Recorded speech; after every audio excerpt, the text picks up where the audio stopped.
The wound, it's deep. We'll get through this. Stay with me. With you, I can. The battlefield had the exhausted quiet of something that had screamed itself hoarse. Twisted hull plates lay half buried in ash. Power conduits blinked like confused fireflies, and the air still smelled faintly of ionized regret. The engineer picked his way through it with the patience of a man who had learned that haste was how you lost fingers.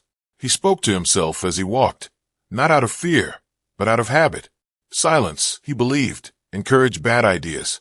He was arguing with a portable scanner that insisted everything nearby was either critically damaged or beyond hope when he saw her. She lay against the broken flank of a cruiser, one knee drawn up, one hand pressed to a fracture in her armor that hissed softly as it leaked energy. She looked human enough to make his brain relax for half a second, and alien enough to make it snap back to attention. Her ears were long, tapering elegantly back through dark hair, and they twitched when he stepped too close. "Oh," he said, because no one ever said the right thing in moments like this. "Good news, you're not scrap." Her eyes opened sharp despite the pain. "That is comforting," she replied, voice steady in a way injuries usually disagreed with. He crouched, hands open, palms up, showing tools rather than weapons. "I'm an engineer," he said, "which means I fix things. Sometimes I fix people. I'm not very good at the second one, but I try." She studied him as if he were a puzzle assembled incorrectly. "You are unarmed." "I prefer to think of it as optimistic," he said. "Also, I lost my rifle 2 kilometers back, and I'm hoping it feels guilty and comes home." A flicker crossed her face, amusement perhaps, or disbelief. "You should leave," she said. "This place is not safe." He glanced around at the ruins, the quiet sky, the smoldering wrecks. "I think the danger already had its fun," he said. "Besides, you're leaking. Armor breach, maybe a cracked regulator. If I don't seal that, you'll be unconscious in minutes, and then I'll feel very rude." She hesitated, then nodded once. Up close, he could see the precision of her features. The way pain was something she managed rather than endured. He set to work, tools clicking, fingers moving with the ease of long practice. As he worked, he talked about faulty designs, about how military contractors never left enough access panels, about how his last job involved a mining drone that had developed what he swore was an attitude problem. "You speak as if this is ordinary," she said. "It is," he replied. "Broken things are everywhere. They don't care who you are." Her long ears shifted slightly, a gesture he didn't understand but found himself noticing. "And who do you think I am?" He tightened a seal and wiped soot from his hands. "A warrior who had a very bad day," he said, "and someone who deserves not to die in a pile of expensive mistakes." Despite herself, she laughed. It surprised them both. The sound felt almost foreign to her, like using a muscle long forgotten. He glanced up, smiled briefly, then returned to his work, unaware that across the galaxy her name bent entire councils into silence. For now she was simply there, wounded and watching, unsettled not by fear or pain, but by the strange calm of a man who helped without asking what it might cost him. She regained strength in careful increments, like a system rebooting without permission to rush. He noticed it the way engineers noticed everything, by the way her breathing evened out, by how her fingers stopped clenching when distant metal shifted, by the subtle return of impatience in her eyes. He approved of that last part. Impatience, in his experience, was a sign of survival. "You're healing faster than my last patient," he said while recalibrating a portable field generator. "Granted, my last patient was a cargo loader with a cracked logic core, but still impressive." She sat more upright this time, testing her weight, ignoring the sharp protest from her side. "You compare me to machines often." "Only the good ones," he replied. "The bad ones explode." That earned another quiet laugh, one she tried and failed to suppress. She looked away, long ears angling back in what he suspected was embarrassment, though he had no official documentation to confirm this. "You are strange," she said. "Occupational hazard," he answered. "You spend enough time talking to broken systems. You forget how to be normal, assuming normal ever existed." They rested in the shadow of wreckage while the field generator hummed, bending sensors and heat signatures away from them. He explained it cheerfully. like a man showing off a clever kitchen appliance. She listened with more attention than most commanders gave their admirals.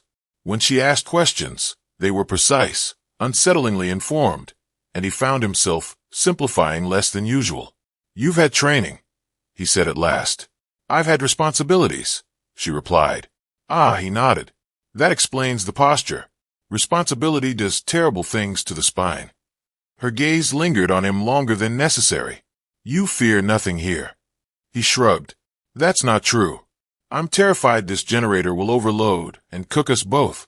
I'm just choosing to trust my work, and you don't seem the stabbing type." She smiled thinly.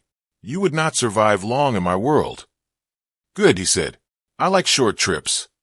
As the hours passed, distant signals brushed against the edge of the generator's interference. She felt them like a pressure behind her thoughts, familiar and obedient, waiting. He noticed her stillness. "You okay?" he asked. "You just did that thing where people look like they're listening to voices." "Old habit," she said smoothly. "Command noise." He nodded, accepting it without question. That unsettled her more than suspicion ever would have. Entire civilizations had been built on the assumption that her presence demanded recognition. This man offered none, and in doing so, gave her something dangerously rare, silence. When he finally leaned back, stretching with a groan, she asked, "Why did you help me?" He considered this seriously, as if it were a technical problem. "Because you were there," he said. "Because you were broken. Because I could. Pick whichever sounds best." None of them did. All of them did. She looked at him, this human engineer with oil-stained hands and an incurable habit of kindness, and felt the weight of galaxies press uncomfortably against a moment she was not ready to end. The first sign was the silence changing shape. He noticed it before the sky did, before the sensors in his generator stuttered and gave up in embarrassment. Silence, when it bent, usually meant something very large was arriving politely. She felt it too. He saw it in the way her shoulders settled, not with relief, but with acceptance.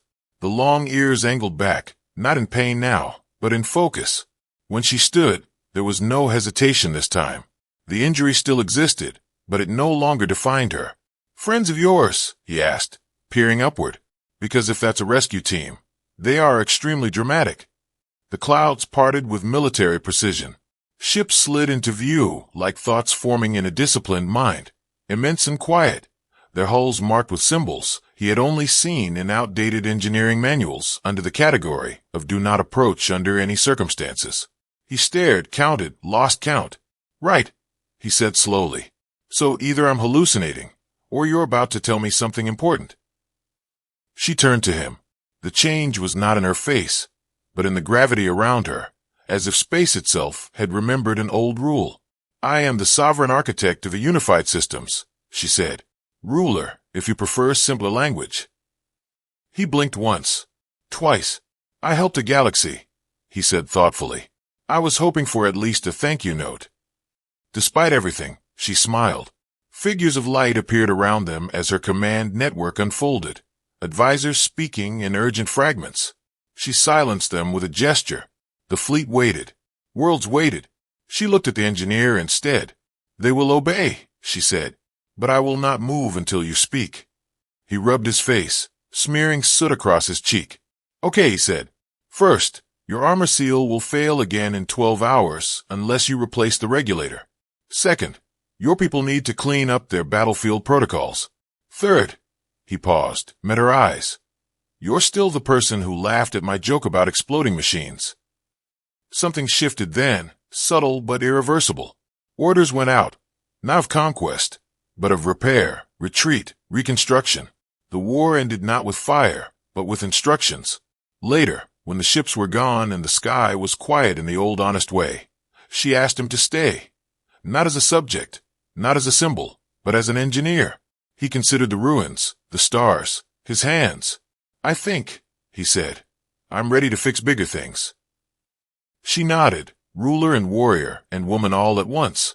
And somewhere between galaxies and jokes, both of them stepped into a future neither had calculated, but both were willing to.